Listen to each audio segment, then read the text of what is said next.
শাহজালাল থেকে উড্ডয়নের পরপরই টার্কিশ বিমানের ইঞ্জিনে আগুন, জরুরি অবতরণ, অল্পের জন্য রক্ষা পেল 290 যাত্রী।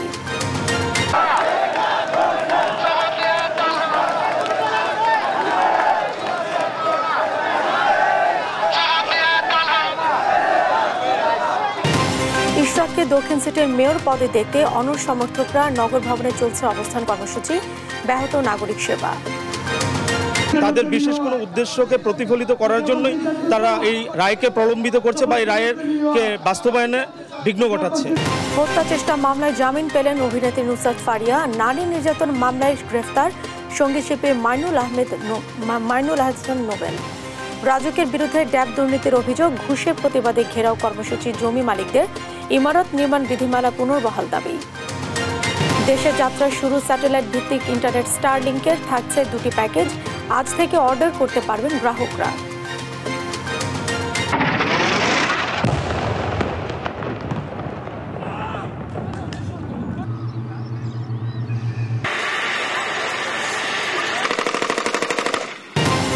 ইসরায়েলি হামলায় গাজায় খান ইউনিসের রক্তগঙ্গা ফের বাস্তুচ্যুতির ঢল।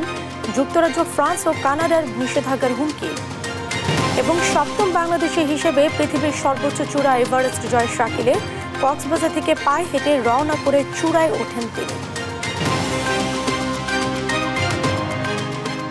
দেখছিলেন শিরোনাম, সংবাদ দুপুরের সঙ্গে আছে আমি জাসেক আবেদিন। এবারে বিস্তারিত। ঢাকার হযরত শাহজালাল আন্তর্জাতিক বিমানবন্দর থেকে উড্ডয়নের পরপরই টার্কিশ এয়ারলাইন্সের একটি প্লেনের ইঞ্জিনে আগুন ধরে যাওয়ার ঘটনা ঘটে। তাৎক্ষণিক বিষয়টি টের পেয়ে পাইলট প্লেনটি জরুরি অবতরণ করেন। প্লেনটিতে 290 জন যাত্রী ছিলেন। মঙ্গলবার সকালে এ ঘটনাটি ঘটে। দেশ টিভিকে সিভিল এভিয়েশন কর্মকর্তা জানায়, টার্কিশ এয়ারলাইন্সের TK713 ফ্লাইটটি শাহজালাল আন্তর্জাতিক বিমানবন্দর থেকে সকাল 7টার দিকে 290 জন যাত্রী নিয়ে তুরস্কের ইস্তাম্বুলের উদ্দেশ্যে রওনা দেয়। উড্ডয়নের 15 মিনিটের মাথায় পাইলটের একটি ইঞ্জিনে স্পার্ক দেখতে পান। পাইলট প্লেনটি দ্রুত অবতরণের সিদ্ধান্ত নেন। এই অবস্থায় প্রায় 1.5 ঘন্টা আকাশে চক্কর দিয়ে তেল পুড়িয়ে 8:30টায় জরুরি অবতরণ করেন। যাত্রীদের একটি হোটেলে রাখা হয়েছে।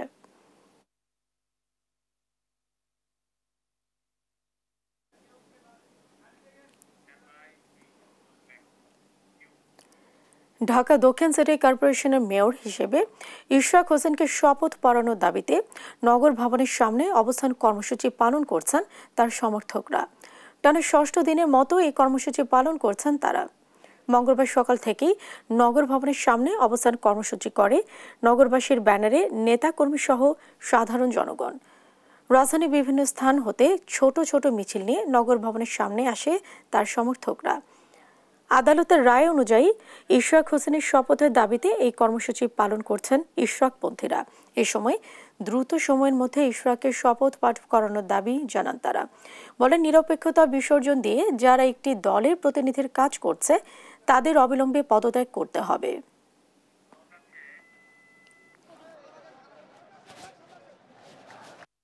আদালতের রায়ের প্রতি শ্রদ্ধাশীল হয়ে অনতিবিলম্বে ইশরাক হোসেন সাহেবকে তার সেবা করার সুযোগ দিবে। যতদিন পর্যন্ত ইশরাক ভাই তার ন্যায্য অধিকার ফিরে না পাবে, আমরা ঢাকাবাসী এই আন্দোলন করে যাব। দর্শক, নগর ভবনের সামনে রয়েছেন আমাদের সহকর্মী তন্দ্রা তারুণ্য। আমরা যুক্ত হচ্ছি তার সঙ্গে। তন্দ্রা, অবস্থান কর্মসূচির কারণে নগর ভবনে স্বাভাবিক কার্যক্রমে কি ধরনের প্রভাব পড়েছে?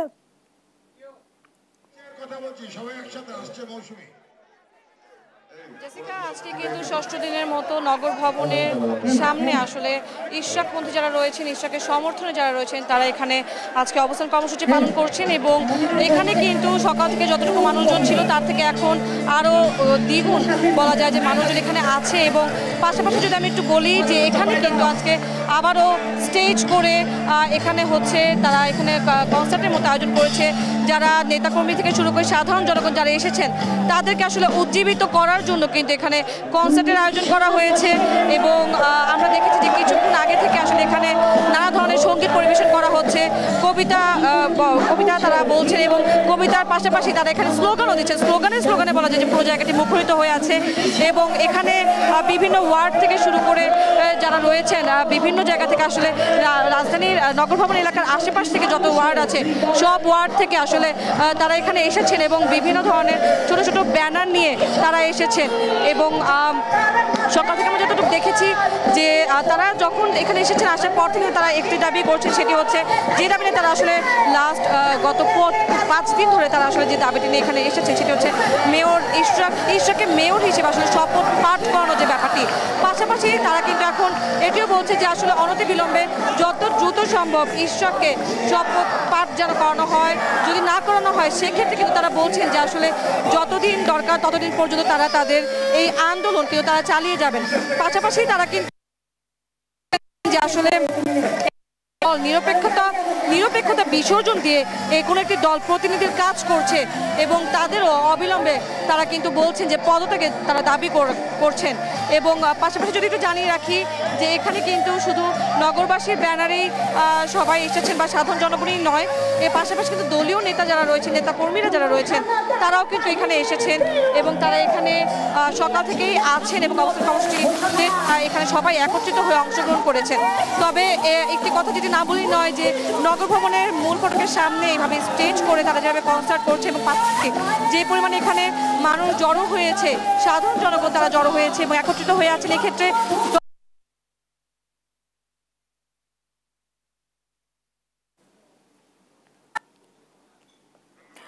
তন্দ্রা আপনাকে ধন্যবাদ জানাচ্ছি। দর্শক, নগর ভবনের সামনের ফটক থেকে জানাচ্ছিলেন সহকর্মী তন্দ্রা তারুণ্য। জাতীয় নির্বাচনের পূর্বে ঢাকা সিটি কর্পোরেশন সহ সব স্থানীয় নির্বাচনের দাবি জানালেন জাতীয় নাগরিক পার্টির উত্তরাঞ্চলের মুখ্য সংগঠক সার্জিস আলম। সোমবার রাতে নিজের ভেরিফাইড ফেসবুক পেজে দেয়া পোস্টে এই দাবি জানান তিনি।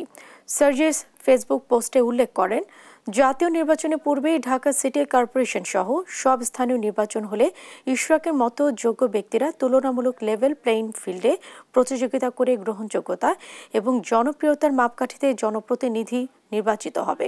স্থানীয় সরকারের বিভিন্ন পর্যায়ের অফিসগুলোতে জনপ্রতিনিধির অভাবে যে সেবাগুলো বিঘ্নিত হচ্ছে, জনগণ সেই সেবাগুলো আবার পেতে শুরু করবে। সরাসরি জাতীয় নির্বাচন হলে যদি অপ্রত্যাশিত কিছু বিষয় পরিলক্ষিত হয় তাহলে সেগুলো সংশোধন আর সুযোগ থাকবে না বলেও উল্লেখ করেন সার্জিস।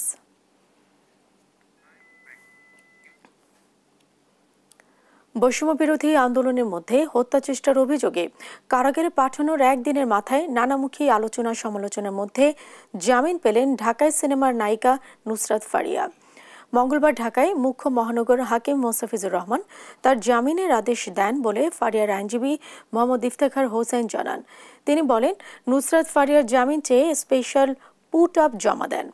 আদালত শুনানি শেষে তাকে 5,000 টাকা মুচলেকায় পুলিশ প্রতিবেদন দাখিল পর্যন্ত জামিন দিয়েছেন।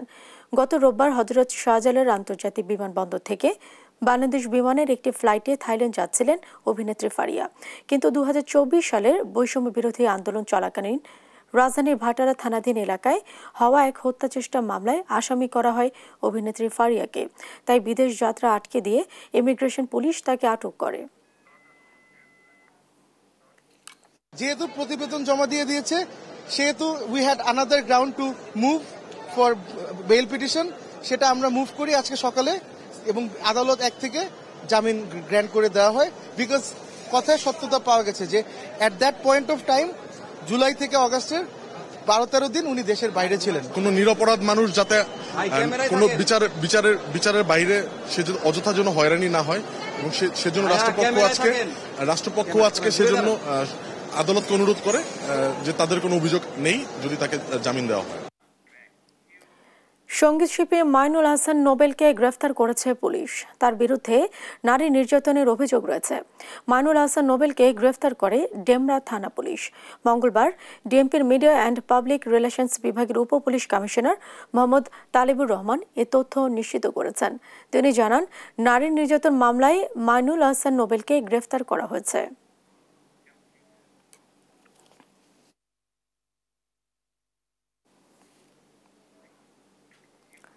সংরক্ষিত নারী আসনের সাবেক সংসদ সদস্য ও সাতক্ষীরা জেলা আওয়ামী লীগের শিক্ষা ও মানব সম্পদ বিষয়ক সম্পাদক লায়লা পারভিন সেজুতিকে গ্রেফতার করেছে পুলিশ। সোমবার দিবাগত রাত 2:30টার দিকে সাতক্ষীরা শহরের নিজ বাড়ি থেকে তাকে গ্রেফতার করা হয়। সাতক্ষীরা সদর থানার ওসি শামিনুল হক জানান, তাকে বিশেষ ক্ষমতা আইনে সাতক্ষীরা সদর থানার 25 নম্বর মামলায় গ্রেফতার দেখে আদালতে পাঠানো হচ্ছে।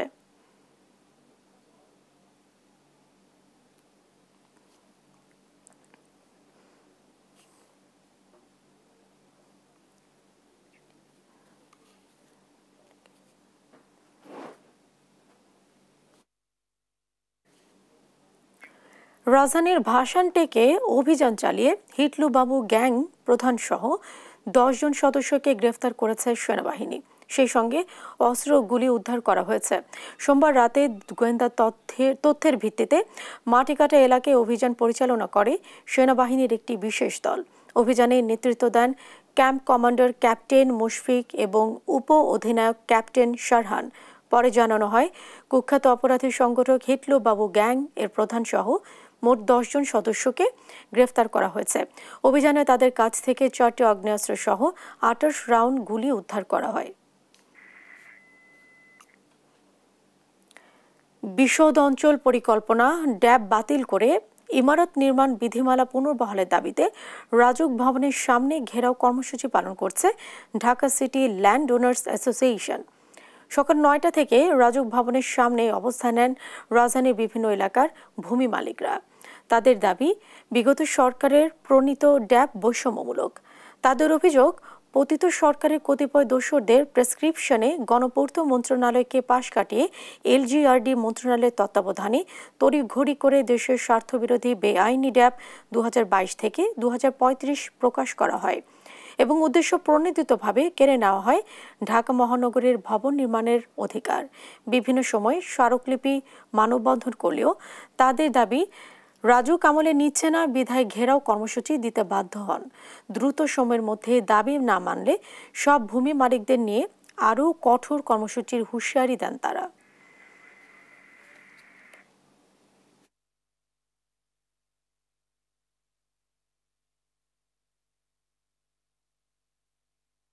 আমাদের মূল দাবি হচ্ছে যে আমাদের 2008 সনের যে বিধিমালা আছে, ইমারত নির্মাণ বিধিমালা, সেটাকে বাস্তবায়ন করতে হবে। সেই বিধিমালায় ঢাকা শহরে ভবন নির্মাণ করতে দিতে হবে। 2 নম্বর হচ্ছে ড্যাব, বর্তমানে যে ড্যাব করেছে এই ড্যাব বাতিল করতে হবে। রাজুক যে অরাজকতা করছে এই অরাজকতা থেকে আমরা বিরত চাই। রাজুক এটা করতে পারে না, এই বিধিমালা আমরা মানি না। এই জনবিরোধী ড্যাব নীতি বাতিল করতে হবে, গণবিরোধী ড্যাব নীতি বাতিল করতে হবে, রাষ্ট্রবিরোধী ড্যাব নীতি বাতিল করতে হবে। ফ্যাসিবাদের সিকি ভাগের আংশিক তালিকা প্রকাশ করেছে জুলাই ঐক্য। মঙ্গলবার সকালে জাতীয় প্রেস ক্লাবে সংবাদ সম্মেলনে এই তালিকা প্রকাশ করা হয়। এ সময় জুলাই ঐক্য নেতা মোসাদ্দেক আলী নূর মোহাম্মদ বলেন, সাবেক রাষ্ট্রপতি আব্দুল হামিদ সহ ক্যান্টনমেন্টে আশ্রিত 576 জন কিভাবে পালিয়ে গেল তা জাতির সামনে প্রকাশ করতে হবে। বলেন, ক্ষমতার পালা বদল হলেও দৃশ্যমান কোনো পরিবর্তন হয়নি। অন্তর্বর্তী সরকার আওয়ামী লীগের কার্যক্রম নিষিদ্ধ করলেও সহযোগী সংগঠন ও দোসরদের বিরুদ্ধে কোনো ব্যবস্থা নিচ্ছে না। আওয়ামী লীগকে ফ্যাসিবাদ হতে যারা সহযোগিতা করেছে তাদের বিরুদ্ধেও ব্যবস্থা নেওয়ার দাবি জানান তারা। আমরা ফ্যাসিবাদের দোসরদের আংশিক একটা তালিকা আমরা প্রকাশ করতে পেরেছি, তবে এটা সিকিভাগ মাত্র। আরো অনেক অনেক শত সহস্র গুণ বেশি ফ্যাসিবাদের দোসরেরা রাষ্ট্রের প্রতিটা রন্ধ্রে রন্ধ্রে বসে আছে, যেখান থেকে তারা এই রাষ্ট্রকে ব্যর্থ করে দেওয়ার জন্য বিভিন্ন ধরনের ষড়যন্ত্র চক্রান্ত চালিয়ে যাচ্ছে। স্যাটেলাইট ভিত্তিক ইন্টারনেট সেবা প্রদানকারী প্রতিষ্ঠান স্টারলিংক আনুষ্ঠানিকভাবে বাংলাদেশে যাত্রা শুরু করেছে। মঙ্গলবার সকালে প্রতিষ্ঠানটির এক্স হ্যান্ডেলে বিষয়টি নিশ্চিত করা হয়েছে। ডাক, টেলিযোগাযোগ ও তথ্য প্রযুক্তি মন্ত্রণালয়ের প্রধান উপদেষ্টার বিশেষ সহকারী ফয়েজ আহমদ তোয়েব বিষয়টি নিশ্চিত করেন। প্রধান উপদেষ্টার বিশেষ সহকারী বলেন, শুরুতে স্টারলিংক 2টি প্যাকেজ দিয়ে শুরু করছে, স্টারলিংক রেসিডেন্স এবং রেসিডেন্স লাইট। মাসিক খরচ একটি 6,000 টাকা, অপরটি 4,200 টাকা। তবে সেট আপ যন্ত্রপাতির জন্য 42,000 টাকা এককালীন খরচ হবে, নেই কোনো স্পিড ও ডাটা লিমিট। গ্রাহক 300 MBPS পর্যন্ত গতির আনলিমিটেড ডেটা ব্যবহার করতে পারবেন। তিনি আরও বলেন, বাংলাদেশের গ্রাহকরা আজ থেকেই অর্ডার করতে পারবেন। খরচ বেশি হলেও এর মাধ্যমে প্রিমিয়াম গ্রাহকদের জন্য উচ্চমান এবং উচ্চগতির ইন্টারনেট সেবা প্রাপ্তির টেকসই বিকল্প তৈরি হয়েছে। পাশাপাশি যেসব এলাকায় এখনও ফাইবার কিংবা দ্রুতগতির ইন্টারনেট সেবা পৌঁছায়নি, সেখানে কোম্পানিগুলো ব্যবসা সম্প্রসারণের সুযোগ পাবেন। এনজিও, ফ্রিল্যান্সার এবং উদ্যোক্তারা বছরব্যাপী নিরবিচ্ছিন্ন উচ্চগতির ইন্টারনেটের নিশ্চয়তা পাবেন।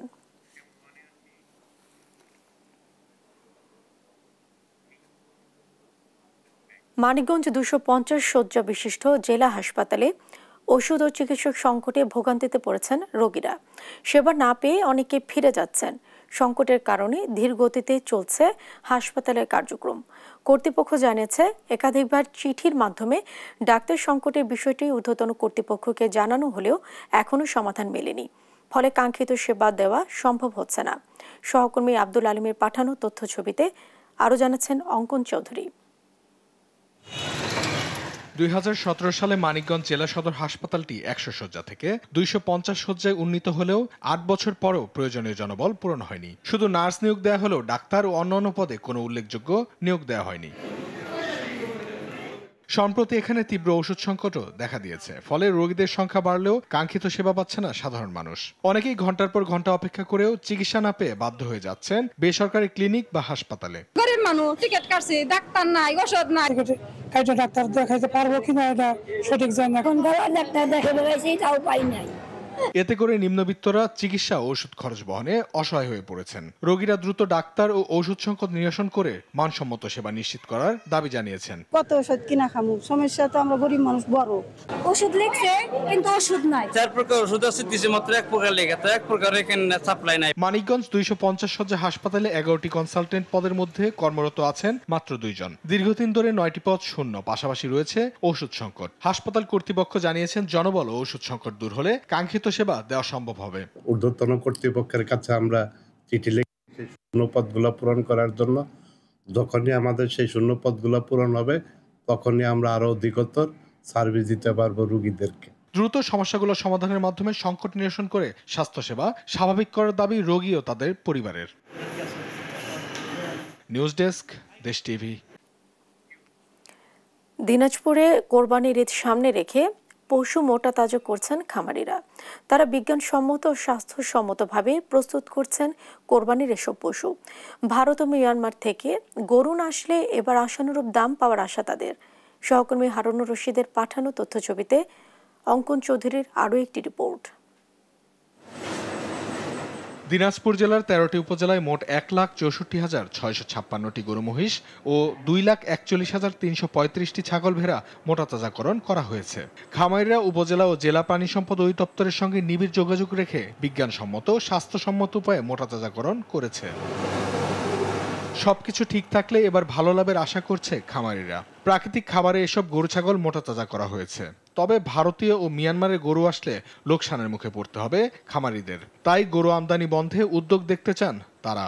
গরু তো আমরা কুরবানির জন্য রেডি করছি, খাদ্যের দাম বেশি হওয়ার কারণে, লেবারের দাম বেশি হওয়ার কারণে আমরা হিমশিম খাচ্ছি। যদি ইন্ডিয়া থেকে গরু না আসে তাহলে খামারে কিছু লাভবান হবো, আর না হলে তো আমাদের লস যাবে। এখানে দেশি গরু, শাহিওয়াল গরু, ফ্রিজিয়ান, তারপরে নেপালি গির, কিছু ইন্ডিয়ান বলদ, সব মিলাই সব ধরনের গরু আমরা রাখার চেষ্টা করছি। ক্রেতাদের কথা চিন্তা করে ছোট থেকে বড় পর্যন্ত সব ধরনের গরু রাখানো আছে। খামারিদের নিয়মিত পরামর্শ ও সহযোগিতা দেওয়া হচ্ছে বলে জানান উপজেলা প্রাণী সম্পদ কর্মকর্তা। গবাদি পশু যেন নিরাপদ পদ্ধতিতে স্বাভাবিক দানাদার খাবার এবং সবুজ ঘাস খড় খাওয়ানোর মাধ্যমে যেন লালন পালন করা হয় এবং ক্ষতিকারক অ্যান্টিবায়োটিক এবং স্টেরয়েড যেন ব্যবহার না করা হয়। এই কারণে আমরা আমাদের এই খামারগুলোকে আমরা প্রতিনিয়ত আমরা মনিটর করছি এবং নিরাপদ পদ্ধতিতে যেন মাংস উৎপাদন করা সম্ভব হয়, আমরা এভাবে তাদেরকে পরামর্শ দিয়ে যাচ্ছি। এবার কুরবানিতে দিনাজপুর জেলার 13টি উপজেলায় পশুর চাহিদা 2,69,865টি। নিউজ ডেস্ক, দেশ টিভি। শফিউল আলম প্রধানের 8ম মৃত্যুবার্ষিকীর আলোচনায় বক্তব্য রাখছেন বিএনপির স্থায়ী কমিটির সদস্য নজরুল ইসলাম খান। আমরা এখন সরাসরি চলে যাচ্ছি সেখানে। তার পরিবার পরিজনকে নিঃস্ব করে দেওয়া হয়েছে। কিন্তু আমরা তাদের বিচার করার জন্য পাচ্ছি না, কারণ তারা পালিয়ে আশ্রয় নিয়েছে। আমি জানি যে আমি যে ভাষায় কথা বলছি, আজকে শফিউল আলম প্রধান বেঁচে থাকলে সে নিশ্চয়ই এর চেয়ে অনেক কঠিন এবং তীব্র ভাষায় কথা বলত। আর এসব কারণেই আজকের দিনে শফিউল আলম প্রধানকে স্মরণ করার কথা। বন্ধুরা, বাংলাদেশ এই গোটা এলাকায়, এই উপমহাদেশ না শুধু, আমাদের এই গোটা অঞ্চলে একটা বিশেষ রাষ্ট্র। আমাদের মতো এত রক্ত দিয়ে কেউ স্বাধীনতা অর্জন করে নাই, আমাদের মতো কেউ তার ভাষার জন্য জীবন দেয় নাই, আমাদের মতো কেউ বারবার গণতন্ত্র পুনঃপ্রতিষ্ঠার জন্য এত জীবন দেয় নাই। সেই বাংলাদেশের মানুষ আমরা, আমি তো বলি সেই বাংলাদেশের গর্বিত মানুষ আমরা, যারা ভাষার জন্য জীবন দিয়েছি, যারা গণতন্ত্রের জন্য জীবন দিয়েছি, যারা স্বাধীনতার জন্য জীবন দিয়েছি, এবং এখনো সেই গণতন্ত্রে। দর্শক, শফিউল আলম প্রধানের অষ্টম মৃত্যুবার্ষিকীর আলোচনায় বক্তব্য রাখছেন বিএনপির স্থায়ী কমিটির সদস্য নজরুল ইসলাম খান। আমরা এখন এতক্ষণ আমরা সরাসরি ছিলাম সেখানে। দর্শক, হযরত শাহজালাল আন্তর্জাতিক বিমানবন্দরে রয়েছেন সহকর্মী আলিমুজ্জামান সাফওয়ান। আমরা যুক্ত হচ্ছি তার সঙ্গে। সাফওয়ান, বিমানের ইঞ্জিনের আগুনের ঘটনায় কর্তৃপক্ষ কি বলছেন?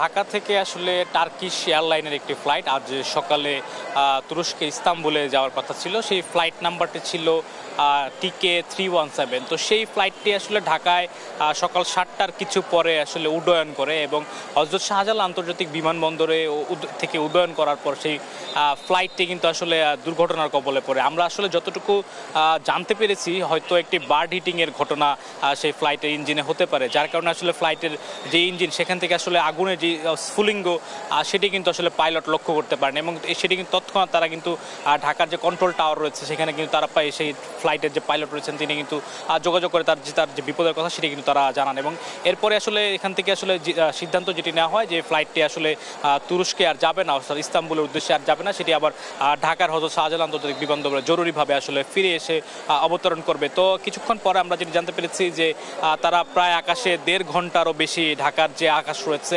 সেখানে কিন্তু এই ফ্লাইটটি আসলে উঠছিল এবং তার কিছুক্ষণ পরে সকাল 8:15-র দিকে সেই বিমানটি 290 জন যাত্রী নিয়ে হযরত শাহজালাল আন্তর্জাতিক বিমানবন্দরে কিন্তু জরুরি অবতরণ করে। আসলে বার্ড হিটিংয়ের ঘটনা শাহজালাল আন্তর্জাতিক বিমানবন্দর আসলে নতুন কিছু নয়।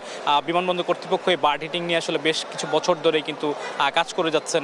তো আসলে সবচেয়ে যে বিষয়গুলো আসলে জানিয়ে দিতে চাই যে এই ঘটনা কিন্তু কোনো হতাহতর কোনো ঘটনা হয়নি, আসলে নিরাপদে কিন্তু এই বিমানটি আবার ঢাকায় হযরত শাহজালাল আন্তর্জাতিক বিমানবন্দরে ফিরে আসছে এবং তারপর যেটি হয়েছে আমরা জানতে পেরেছি যে টার্কিশ এয়ারলাইন্সের যে কর্তৃপক্ষ রয়েছে তারা কিন্তু ঢাকায় নিকটস্থ হযরত শাহজালাল আন্তর্জাতিক বিমানবন্দর নিকটস্থ একটি হোটেলে সম্পূর্ণ যাত্রী ফ্লাইট এবং যতজন ক্রু ছিল পাইলট সহ সবাইকেই কিন্তু তারা নিরাপদে হোটেলের উদ্দেশ্যে নিয়ে গেছেন এবং যাত্রীরা খুব একটা আতঙ্কগ্রস্ত হয়নি বলে আমরা জানতে পেরেছি। তবে এই ঘটনায় আসলে এই ঘটনার জন্য আসলে যে এই ঘটনার উদ্দেশ্যে কিন্তু একটি এই ফ্লাইট ঠিক করে আসলে পরবর্তী একটি ফ্লাইটে আবার যাত্রীদের কিন্তু তুরস্কের ইস্তাম্বুলে নিয়ে যাওয়া হবে বলে আমরা জানতে পেরেছি। তো আমার কাছে হযরত শাহজালাল আন্তর্জাতিক বিমানবন্দর থেকে এই ছিল সর্বশেষ খবর।